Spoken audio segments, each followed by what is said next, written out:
Hello, we are back to read chapter 18 of Revelation.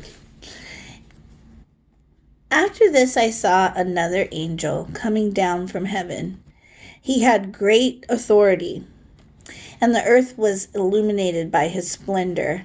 With a mighty voice, he shouted, "Fallen, fallen is Babylon the Great." And then there's a reference, Babylon the Great, or to that line, which says it's also in second.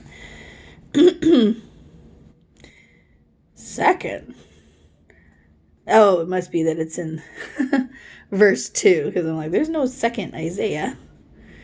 Is that verse 2? Yeah, verse 2. It's also referenced in Isaiah 21:9, excuse me. She has become a dwelling for demons and a haunt for every impure spirit, a haunt for every unclean bird, a haunt for every unclean and detestable animal. For all the nations have drunk the maddening wine of her adulteries. The king of the earth committed adultery with her. The kings of the earth have committed adultery with her. And the merchants of the earth grew rich from her excessive luxuries. Then I heard another voice from heaven say, "Come out of her, my people." And then that's referenced in Jeremiah 51:45 also. "So that you will not share in her sins, so that you will not receive any of her plagues. For her sins are piled up to heaven, and God has remembered her crimes. Give back to her as she has given. Pay her back double for what she has done. Pour her a double portion from her own cup. Give her as much torment and grief as the glory and luxury she gave herself. In her heart she boasts, 'I sit enthroned as queen. I am not a widow.'" And that's the reference for that is in Isaiah 47:7 and 8. "I will never mourn. Therefore, in one day her plagues will overtake her. Death, mourning, and famine. She will be consumed by fire. For mighty is the Lord God who judges her.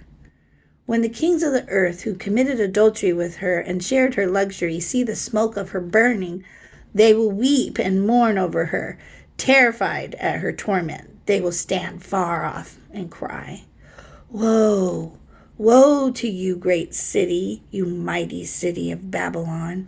In 1 hour your doom has come. And the merchants of the earth will weep and mourn over her because no one buys their cargoes anymore. Cargoes of gold, silver, precious stones, and pearls, fine linen, purple, silk and scarlet cloth, every sort of citron wood, and articles of every kind made of ivory, costly wood, bronze, iron, and marble. Cargoes of cinnamon and spice, of incense, myrrh, and frankincense, of wine and olive oil, of fine flour and wheat, cattle and sheep, horses and carriages, and human beings sold as slaves. They will say, 'The fruit you longed for is gone from you.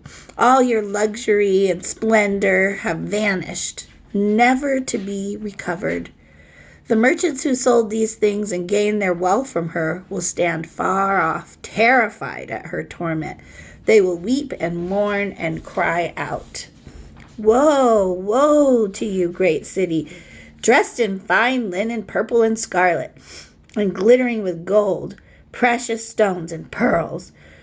In 1 hour, such great wealth has been brought to ruin.' Every sea captain and all who travel by ship, the sailors and all who earn their living from the sea will stand far off. When they see the smoke of her burning, they will exclaim, 'Was there ever a city like this great city?' They will throw dust on their heads and with weeping and mourning cry out, 'Woe, woe to you, great city, where all who had ships on the sea became rich through her wealth. In 1 hour she's been brought to ruin. Rejoice over her, you heavens. Rejoice, you people of God. Rejoice, apostles and prophets, for God has judged her with the judgment she imposed on you. Then a mighty angel picked up a boulder and the size of a large millstone and threw it into the sea and said, "With such violence, the great city of Babylon will be thrown down, never to be found again. The music of harpists and musicians, pipers and trumpeters will never be heard in you again. The sound of a millstone will never be heard in you again. The light of a lamp will never shine in you again. The voice of bridegroom and bride will never be heard in you again. Your merchants were the world's important people. By your magic spell, all the nations were led astray. In her was found the blood of prophets and of God's holy people, all who have been slaughtered on the earth." That was the end of chapter 18. Let's get towards the end of the book of Revelation. We have just 19 and 20 and 21 left. So let's strike up some conversation about this. It's been a lot of interesting, heavy material. It'd be nice to, be able to kind of talk about it and try and get an understanding. If anyone has any commentaries that they are using and want to share, that would be very welcome. See you soon.